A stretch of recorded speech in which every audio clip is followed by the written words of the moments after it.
I'm Sophia Gray and this is Creative Conversations, and joining me today is Richard Wakefield. Hello. Why are you joining us today then? Why are you here? What's your career? So I was actually trying to work it out just before I came here. What do I do? It blows my own mind how long I've been doing this. So 20 years. No way. 19 and a bit years. So wow. So I I've always, ever since I was a child, had a massive interest in cameras and filming, and that translated into photography down the road. Did you have a camera back then? Yeah, so when I was around the age of 10, borrowed my granddad's massive camera, video camera back in the days. You know, the tapes were the size of a brick, and the batteries were as well. And I just used to film with some friends, some little short films, and have you kept those? That would be brilliant. Yeah, they are somewhere. On my computer, probably sort of degrading as we speak. You know, I don't really want to watch those again. They're absolutely horrendous. But you know what it's like. It's all part of it. You're young and creative, and you sort of aspire to the films you've seen at the cinema and stuff like that. So did all these little films, and then down the line, I did a maths degree, which I didn't enjoy. A maths degree? Yeah, that gives me trauma just thinking about it, the anxiety levels. It was as bad as you think it is. And really? I think I was kind of talked into it, but all along, in the back of my mind, I knew that it was photography I was always interested in. Yeah. And after I got my degree and I tried a few jobs and then I went travelling, I still didn't know what I wanted to do. And then I racked my brain. I was like, no, you should do what you're passionate about, as you do with your modelling. So I then got back into that sort of side of things, picked up a camera. I bet that was refreshing after doing a maths degree. Oh my God. And you think how far technology had sort of come by the time I actually picked it up again. It was the cameras were smaller. Yeah. You could do more things with them. Oh, how exciting. All this new tech to get involved with. I know. I remember when HD came out, I'd come from basic 4:3 sort of TV type of film to 16:9 HD, and it was really crisp quality at the time. Now we're talking 4K, 8K. Oh, it's just crazy, isn't it? Mental, I wonder how far that's going to go. I wonder what camera's going to be in 10 years time from now. On a technical side of things, I think they've got to stop pursuing this bigger and bigger resolution, because our eyes can't even perceive it unless you're a mile away looking at a screen the size of a football stadium. There is no point. Yeah. Because if you're looking at a 4K screen, watching a 4K film, it's my eyes are degrading over time anyway, so it looks absolutely crystal clear already. Exactly. So these lenses, they're just absolutely huge. I know. Because I've been practicing photography recently. Oh, good for you. Andy, I know we're both close with him. He's lent me a camera, and I said, I want to shoot beauty portraits. So he's lent me this amazing lens, but oh my God, it weighs a ton. Yes, it's huge. Yes, it's not easy to carry around. So imagine that. So not only do I do model shoots and portraits and things like that, but I do a lot of events and weddings and stuff like that. And you've got to get the money in. I think that's where the money's at, isn't it? The kind of bridal and wedding. It is, and just corporate events, they're sort of big leading up to Christmas, and awards and big events like that. But the point I was going to say was the lens I specifically use, maybe it's the one that Andy's let you borrow, is just massive. It's heavy. I feel like I've got to swap hands just every now and then, otherwise I get sort of ache in my wrists, but you get used to it. Do you have to carry all that to weddings? Yes, you do, but I've Do you have the straps? I've got one on this side, one on this side. It's exactly that. Yeah, you might have seen it. Raider. Exactly that. It's like my little tool belt basically. But it's good because you can sort of chop and change which focal length you're going to go with. So at a wedding, for example, I could have a zoom lens and a wide lens, and then Do you find it difficult trying to use your creativity for wedding photo shoots? Does it ever get repetitive, or do you think you can put your own twist on it? Yeah, that's a really, really good question, because I've seen some photographers I aspire to sort of turn up as a team of people at weddings, especially an American, and they've got a lighting crew and all this kind of fancy stuff. But I'm just on my own. I solo shoot weddings and events, so I've got to be creative on my own. But also I'm 99% of the time thinking technical, which lens, where am I going to stand, what's the lighting like, is a so kid much to think about. Even little things are those kids running around going to knock over something that I've set up, so it's hard to be really, really creative with multiple light setups and things like that. But having said that, I use available light as best I can. So you're really good with your natural light. And I think That's an art form in itself. Yeah, and you really, really learn, like, even down to the sort of person you're photographing, like, are they going to look good with harsh shadows on one side? I mean, that doesn't suit everyone. No, yeah, exactly. We're not all blessed with good looks. I look about 100, though, when you put harsh lighting on me. Yeah. Honestly, it's scary, when, especially if the light's coming from above. I go, oh, no, those eye bags are going to be popping. Oh, my God. Have you not seen my eye bags? No. Top-down lighting. It's like, no wonder, when you go into, like, change rooms in, clothes shops, no wonder the lighting is sort of all around you. Oh, they do make it quite flattering, yeah, don't they? Really do. So it's learning the secrets of, like, even if you get a bride or someone in a corporate situation, just to look up slightly to a light, you immediately get that. The bags go away under your eyes. You get the Rembrandt lighting, So, but you're not telling the client that. You're not saying what you're doing, are you? Yeah. So how do you balance your artistic vision with the practical and commercial demands of client work? These are really good questions already. So I guess it kind of leads on from what we were talking about with the wedding and bridal stuff. Yeah. What I've noticed, it's really, really hard actually, is if we're just talking about corporate, for example, sometimes I get sent a mood board where all the pictures in this Pinterest board or whatever it is, they're like really sunny photos at a beach in America, and they're like, we want those photos. And I'm like, we live in the UK. It's yeah, that's a big thing to ask. It's raining 9 out of 10 days. Does that mean you get to do some travelling with your job then? Sometimes in the past, actually, yeah, that's been all right. But, or are they expecting you to just create a scene on AI and just hope for the best? Well, I think what it is, so I see like a Pinterest board like that, and I sort of, in a roundabout way, have to sort of bring them down a few notches and say, well, I can try my best and I can set up some lights, and then I can warm it in the colour grading and the post-production. Have you ever sort of dabbled with post-production or Photoshop? Oh, I'm such a cheater. Like the portraits I've been taking recently, I've literally been using apps on my phone to edit, which is scary how good you can do it. I know. Like it will literally give you contour, smooth your skin, get rid of any spots. I mean, you can make a girl look like Vogue ready just by an app on your phone. So get this, I've got 2 daughters and the eldest is 12 years old.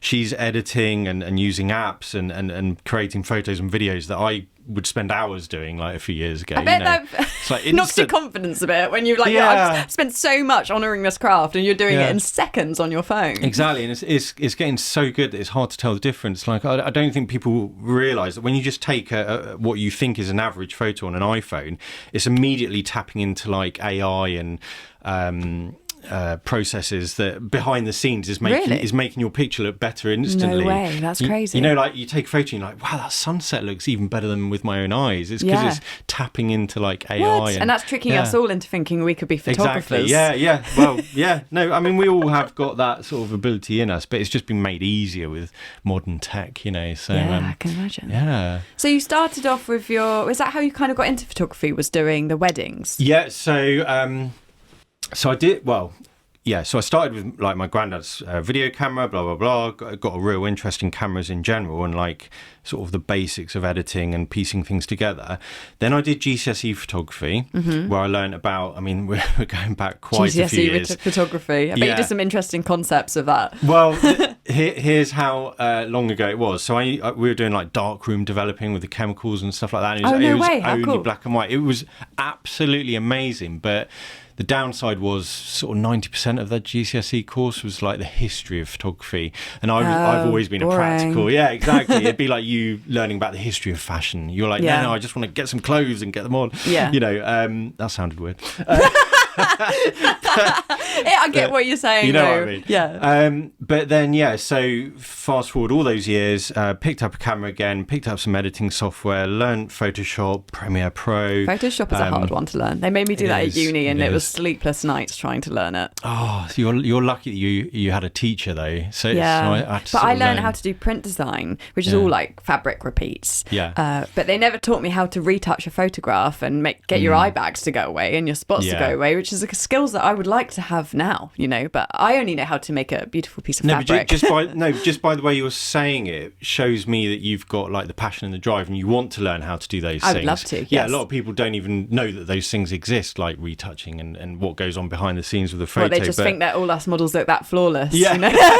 I wish. Or it's just a one click away on a phone app, whatever. But I think it's nice to learn the manual way, like learning how to drive a car in manual, that kind of thing. Yeah, you've got to know the basics. Yes. Yeah. Because one thing that I really love about your photography is actually, well, your photography is amazing, but your editing is just incredible. And that's also another avenue for you, isn't it? Don't you make money from doing your retouching and editing? So here's a really funny thing, actually. I didn't really rate my own editing. I never really thought about it until it came to the pandemic. And all of a sudden I had, most of us photographers suddenly had no work, didn't know what to do with ourselves, might go out on our own, take a few like hobby photos when there was no one around, whatever. But I suddenly had these inquiries asking me to do retouching of like old photos for other photographers. And I was like, wow, these photographers are sort of valuing my editing and they want to see what I can do with their photos. That must have been an incredible feeling. Yeah, and also it's a massive challenge because it was photos that I wouldn't have taken or I wouldn't have dreamt of doing. Yeah. And I think one of them might have been Andy, actually. No way. Oh, he has told me all about the retouching you did for him and how incredible it was. I think there was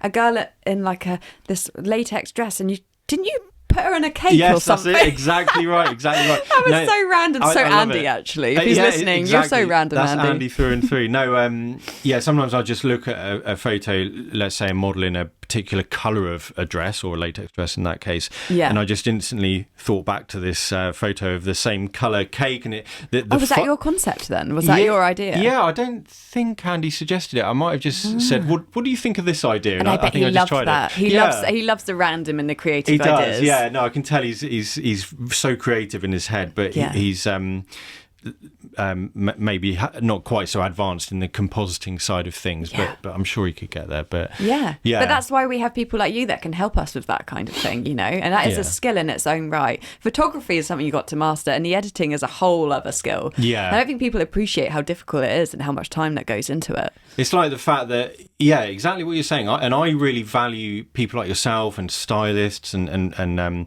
because I don't know anything about that. So when I collaborate or work with people that are really good at their skill set, it's so nice. It's like you on your shoot with me, like you turned up in a full outfit with your camera prop bag thing, my little Polaroid camera. Yeah, but I was like, it worked wow, as a prop, didn't it? Yeah, I mean, it was cool. 100%. Because otherwise, I would have sort of composited a camera into the shot. It wouldn't have looked as real. But no, it's brilliant.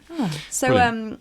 You describe your work as the 3 C's: conceptual, cinematic, and colourful. Yeah. Can you break down what each of these means in your work and how they influence your creative process?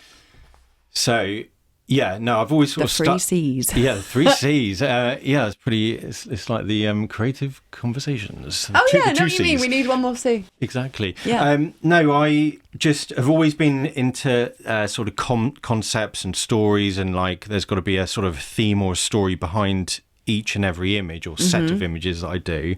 Cinematic, absolutely 100% comes from my sort of childhood love of like films, and this might sound a bit cringy, but I just grew up loving Steven Spielberg's films, like E.T. and Jaws and I things love like that. E.T. And every single one I would obsess about and watch it a million times, and I'd even just listen to the soundtracks, but every single time it would spark off all these ideas in my head. Your work looks quite cinematic, doesn't it?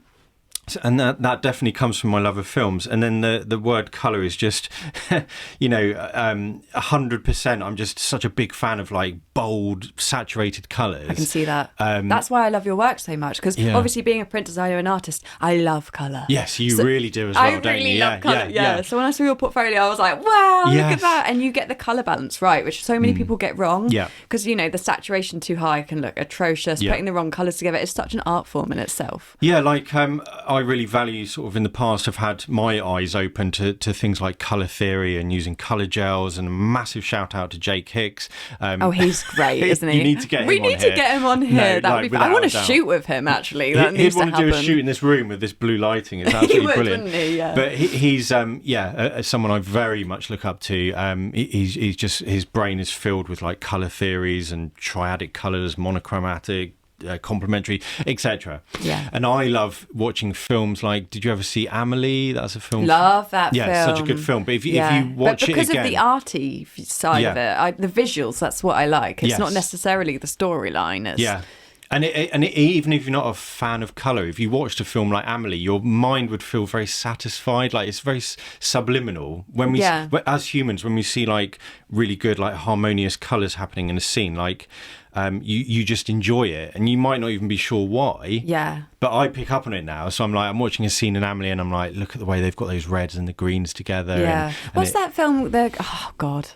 Something Budapest, the hotel in Budapest. Oh yeah, that's another one. What is it? The colours in that are amazing. Wes Anderson. Wes Anderson, yeah, he's great. He's a really, really good visual director, I guess you'd say. Like he is a big fan of like symmetrical scenes, which I absolutely love. He does so well at that. And just like the colour harmonies. I can't think of another word. I keep saying that word, but and it's visually striking. You know when you're watching a Wes Anderson film. Yeah. So do you think it's mainly movies is where you get most of your inspiration from? Absolutely, without a doubt. Like I spent my childhood obsessed with films.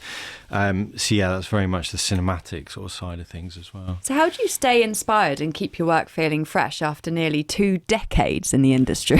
Oh God, I'm Sorry, really old that makes now. you sound old. No, I am. I had a haircut yesterday and I saw the greys like falling onto the floor. Oh, stop it. I mean, I found seriously. a few the other day, and as a model, that is terrifying. You're like, no! Oh my God. Well, hair dyes are really good nowadays. Yeah, apparently. that's true. What was the question? How do you stay inspired how do I stay and keep inspired? your work feeling fresh? Well, the obvious thing that we all do, whether we realise we're doing it or not, is just, you're bombarded with inspiration from like social media and browsing Instagram, and you just can look on websites like Purple Port and DeviantArt. That was another one. What's DeviantArt? DeviantArt has been around a long time. Sounds like something I need to be on. Yeah, way before social media, way before Purple Port. So it's a website where artists from around the world just upload like paintings or digital pictures or photos. Mm-hmm. But they're placed into categories like fantasy or fine art or... Oh, that's handy. Yeah. So I've literally, over the years, sort of just downloaded some, used them as like... Can you upload your own pictures on there Yeah, too? you can. I've never done that. I probably should do that to sort of give something back. But it's just really good for making mood boards. And like, so if I've ever got a day where I'm just feeling not very creative at all, and that happens to everyone, I'll just open one of those folders and go, oh my God, that's what I wanted to do. I forgot all about that, something along those lines. Yeah. Oh, amazing. Yeah. So you mentioned working behind the scenes at James Cording's wedding. Oh my God. Can you share memorable moments and insights from that surreal experience of yours? I probably signed something to say that I wouldn't talk about it, but Damn it. You know what? No, the truth is I can't remember signing anything, so whatever. We got you. Yeah, so I in the peak of like when I used to film weddings, so I filmed weddings for years and years and years, and now I photograph them. I've sort of switched over. But when I filmed them, I got approached by a very high-end wedding coordinator, and he said, I've got a few celebrity weddings coming up. Is there any chance you could film like some behind the scenes to sort of give us a gift to the happy couple? And that included musicians like JLS and the Saturdays. JLS, I forgot they existed. Exactly, oh my God, they were amazing back in the day. I loved them. They were lovely, and et cetera, et cetera. And then it came around to James Corden's one. And I've never in my life, it was like a bit of a dream. Like, that sounds really cringy, but when I arrived, literally in the morning, it was like there was this little pre-wedding football match of just the guys. And it was like all the comedians you can mention, all the famous footballers. All in one place. Arctic How Monkeys. daunting. Arctic Monkeys. Yeah, just like casually. And I was standing next to Jimmy Carr watching this football match. And he was cracking off all these jokes like over and over. God. But anyway, then we had the wedding. I was filming the behind the scenes. And then by the evening, it was like any typical wedding. It was like the speeches and the entertainment. And I just never forget, I was in a packed room, and every single person I looked around was a celebrity or a musician, and it's just unbelievable. Did you feel a bit out of your depth, or do you think you just saw them as human beings? No, every single job where I've had sort of amazing brands or celebrities or famous people, it honestly is a job at the end of the day, so I don't really think about it. That was a little bit out of the ordinary, like that was a little bit different. That's a big opportunity. That's a big one. It's just really annoying that I can't ever show like the footage I shot from it. I'm that's not allowed so to. sad. Maybe one day. I mean, I haven't worked with as many celebrities as you have at one event, but I used to work for Goodwood, and I used to have to sign is it a disclosure form, you know, and there'd be like royalty quality at these events, and some of the things I used to see was just incredible, but I was never allowed to photograph or do anything. But I remember one time seeing this opera singer suspended above Goodwood House with all these fireworks going in the back, and it was just crazy. Wow. Yeah, it's funny what you see with us creators, you know. I think I've seen some pictures from Goodwood. Is that the revival? What's Goodwood it called? Revival. Goodwood Revival. That's actually how I got into modelling, as I was part of Goodwood Actors Guild. Yeah. So they would hire me to dress up and be characters at different events, like at Goodwood Revival. I remember one time I was a drunken bride and had a fake groom, and we would just run around the event saying we just got married, and people didn't know we were actors. So that was kind of how I ended up falling into modelling, was from doing really random events like that. Is that one of those things where, like, if you Googled the event afterwards, you'd see loads of photos of you from random people? Probably. I mean, I remember my first ever job, I think I was 18, and they got me modelling next to these TVR sports cars, and I was in these, like, come to think of it, it's a bit dodgy really, but it was like these pink hot pants and like the big beehive hair, is it 60s, very funky. So that was really fun, and I think that's when I realised I love the camera. Wow. So changing the subject slightly, but like, how do you think social media platforms like Instagram have changed the way people kind of consume imagery and video? Has that affected things for you? It's all, well, the thing is, pros and cons of absolutely everything that's ever come out, but the pros and cons of Instagram are everything's so accessible and instant, and you can be easily gratified within a second of just loading up Instagram and seeing some really nice pictures, really inspiring videos. But that's so much dopamine so quick though. Isn't it? That's the word I was probably looking for actually. Yeah, instant dopamine. But that's also its downside. It's got a flip side, hasn't it? So I have a love-hate relationship with it. Yeah, it's my main platform to promote myself, but I go on there and I waste time watching videos of cats. Yes. All the time. Yeah, that's why I've never loaded TikTok. I've never even opened it. No, don't do it. No, I don't even know what it looks like, the interface. I have no idea. My kids are obviously onto it, and I'm like, I don't want to know about it, because I know in myself that I'll be addicted if I ever look at it. Yeah. I'll be swiping through My videos. mum says that she goes on TikTok to Google things rather than going on Google these days. And apparently it's becoming like a worldwide platform for people to Google stuff. They've forgotten about the internet. You know TikTok is the main platform. I absolutely agree with that, because I'm the same with YouTube. If I want to know, like, I'm quite into my health and fitness at the moment. Little waves of I'll be off it in a month, but at the moment, so I'm getting some information on fitness and the best exercises and how to get rid of your belly and all that kind of stuff, rather than going to Google. You can learn everything on YouTube, can't you? Yeah. I mean, being a self-employed artist and model, half of it I've learned just from YouTube. Of course, of course. But going back to the downsides of social media and especially Instagram is everyone is treated like we have a very, very short-term memory and short attention span. That's the phrase I was looking for. And that can be so soul-destroying as an artist. It is. You spend months, or I don't know, like a whole day creating this most amazing image. For me, like a painting that could take 6 months. Or for you, you're perfectly planning this photo shoot. You upload it. Everyone's like, wow, that's amazing. And then the next day, forgotten. Yes. Well, that's what it feels like. You're swiped past. I mean,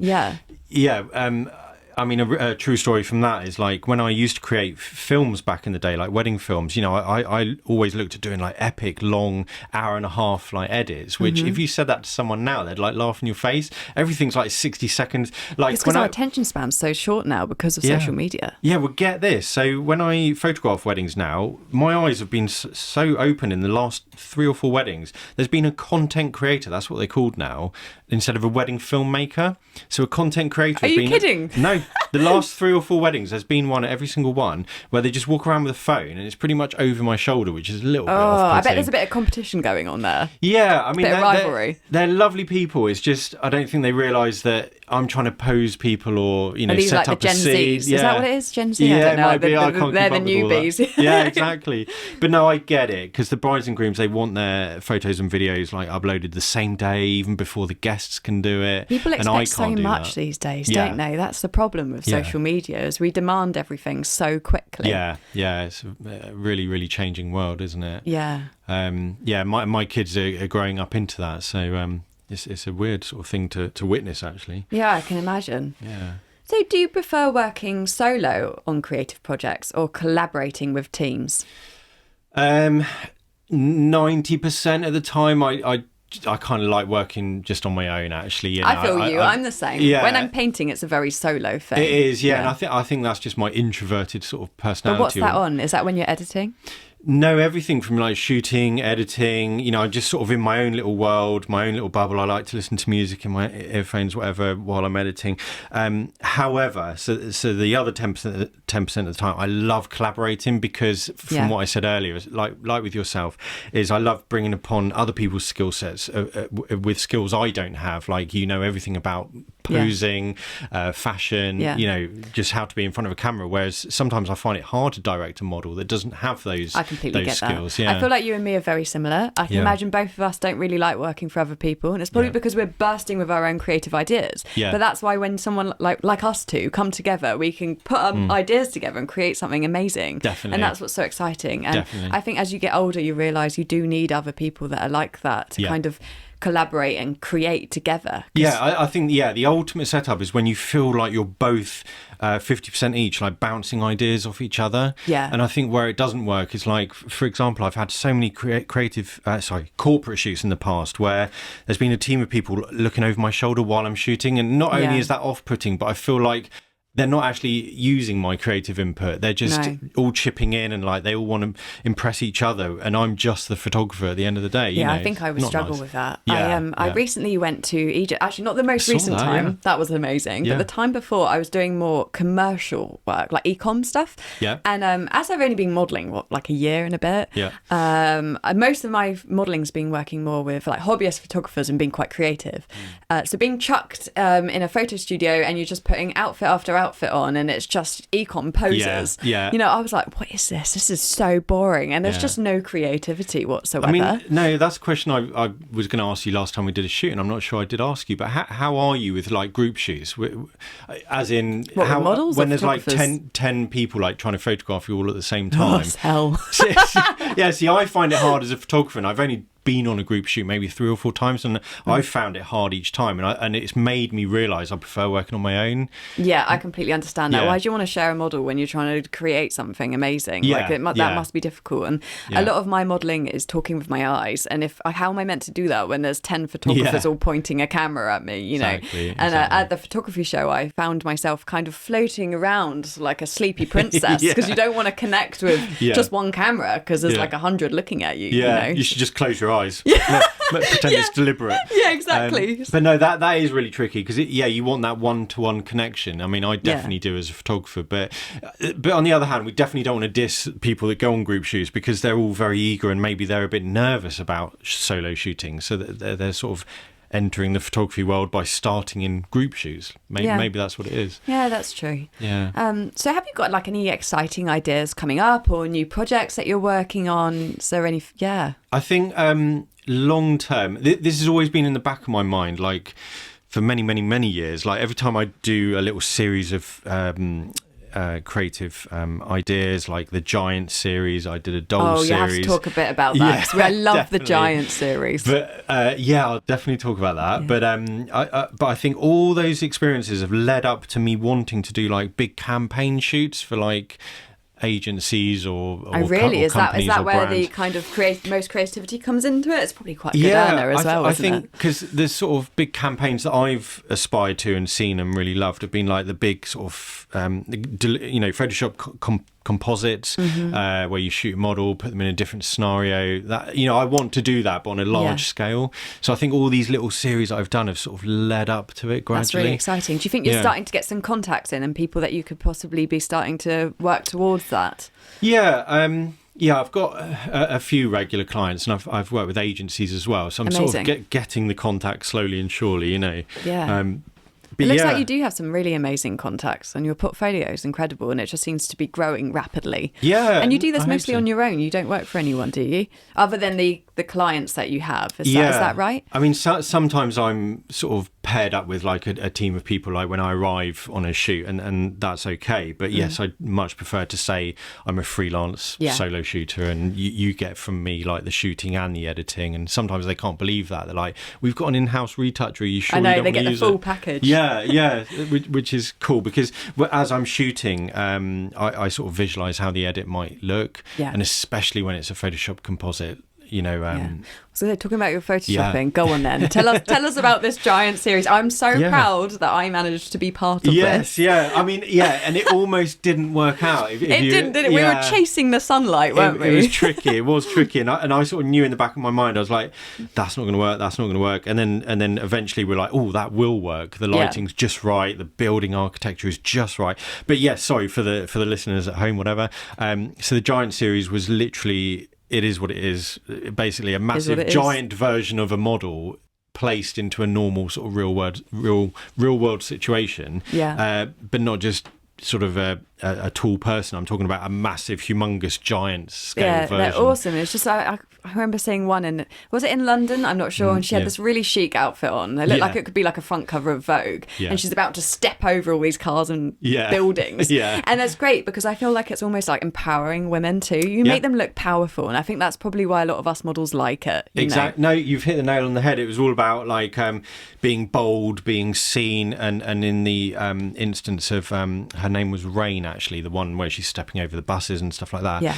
She was showing off her outfit that she's wearing. So what better way than to make her gigantic? Here exactly. I am. Here's my suit that she was wearing. But I really enjoy doing them, and what I love most about it is not everyone can do it. It's really, really hard to carry off. To make it look realistic. I can imagine that being quite difficult, and that's why you were quite particular about how the light was, because doesn't that have something to play with it? So you can't just because I've seen it before, and I'm sort of shouting in my head. I'm shouting at the screen when I see other people do it. You can't just cut out someone from one picture and enlarge them and put them in another situation. Every single minute detail has to match, like the interaction with like a wall, or like the shadow that's cast on the bus, or the lighting on the face. So much to think about. So you can't just like wing it. It's got to be really thought out. Well, when we walked past the place where we shot the giant picture that we did. I didn't visualise it. I couldn't see what you were seeing. I just had to trust the process. I remember you had me sat on the floor, didn't I? Like in this doorway, and I was like, "What am I doing?" But I just had to trust you because you could see it. I didn't know. That was so funny because you really couldn't see what was in my head, and I had trouble sort of saying it, didn't I? So you were like, "Oh, do you need to come really close to me?" And I was like, "No, I'm going to go over there." And you're like, "What are you doing? Why are you going over there?" Yeah, exactly. What is going on? But when you sent the picture, I was like, "That is awesome." Yeah, it makes sense. Just trust the process. But no, but this is what I mean about how hard it is, because although I took quite a few photos of you, I did try compositing a few of them, but they just didn't quite work out. Like your hand wasn't quite in the right place. And there's no point doing it if it's not going to work. Yeah, exactly. But So if you weren't a photographer and filmmaker, what do you think you'd be doing instead? I do actually know. I do have an answer for that. Oh, do you? Yeah. So I just before I started doing filming and photography and sort of developing that, I was teaching people with mental health problems, and it was so rewarding, as you can imagine. It was, but I've always had this interest of like teaching and sort of bettering people. And even with photography and filming, I've done over the years so many workshops and one-to-one tuition, and haven't done it so much in the last couple of years. But I went through a real period of doing that. But I just love teaching people. Oh, really? Yeah, so you would have been a teacher then, do you think? Yes. Yeah. Wow. Yeah. Amazing. Yeah. That's so cool. Yeah, definitely. Check you out. I don't think I would be a teacher. Can you imagine? That would be hilarious. I tried teaching art a bit, but maybe not for me. Yeah. So I think this might be the last question. What's the best piece of advice you've ever received about photography, filmmaking, but especially creativity in general? I think, and I still do this to myself, like every single shoot I do, is you've got to challenge yourself. Like, yeah, I completely agree. Yeah, like there is no limit on anything. I've got a really good example, actually, really good example. So I once, this was many, many years ago, got asked by a friend of a friend that was in the production business, media sort of business. She said, there's a slot opened up on the Apprentice program to be one of the photographers on one of the episodes. I was like, oh my God, that's like a dream come true, because I was really into the Apprentice at that time. And she goes, the only thing is you need to know how to do studio lighting. And I had zero knowledge of studio lighting. Make it till you make it. Yeah, I literally had never used like a flashlight, a strobe light at all. Yeah. So I was like, instead of saying no, which is what most people I think would have done and said, no, that's too much of a challenge. I don't know what I'm doing. That's too tricky. I actually enrolled myself on an evening, like a fast track evening course to learn studio lighting. Incredible. Yeah, so by the time I turned up for the episode and was filmed, I was like, yeah, kind of know what I'm doing now. This is cool. Yeah. But so my advice is like challenge yourself, even if you think you can't do it. Just, there is YouTube now. There's all sorts of platforms to learn stuff, but also just repeat a process until it goes into your head. I think that's some amazing advice. And just don't be scared. Just go for it, Yeah, because I think do what it takes, Yeah, I think with any line of business, like it's okay to make mistakes because you learn from those mistakes. You learn really quickly, and I'm seeing that with my 2 young daughters. Like if they do something incorrectly, like cutting bread with a knife and their fingers too, you learn from a mistake like that, don't you? And that's how you learn generally. Oh, exactly. Yeah. Oh, well, thank you so much. This has been an amazing chat, and you've been so interesting to talk to. It's been a pleasure. So excited to work with you again as well. I think we've got so many creative ideas that we need to do. Bursting with stuff, aren't we? Exactly. That's it for this week's episode of Creative Conversations. You can find out more about Richard at... So my website is richard-wakefield.co.uk, and my Instagram, if you want to follow me there, is @RichardWakefield. Perfect. Thank you so much. If you enjoyed this episode, please subscribe, leave a review and share it with someone who loves creativity as much as we do. Creative Conversations was hosted by Sophia Gray. It was recorded at Granary Studios, audio production by Granary Digital, additional production support and editing by James Jones. For more information, visit our website at granary.digital. To contact the show, email podcast@granary.digital. Please leave us a review wherever you get your podcasts and follow us on social media.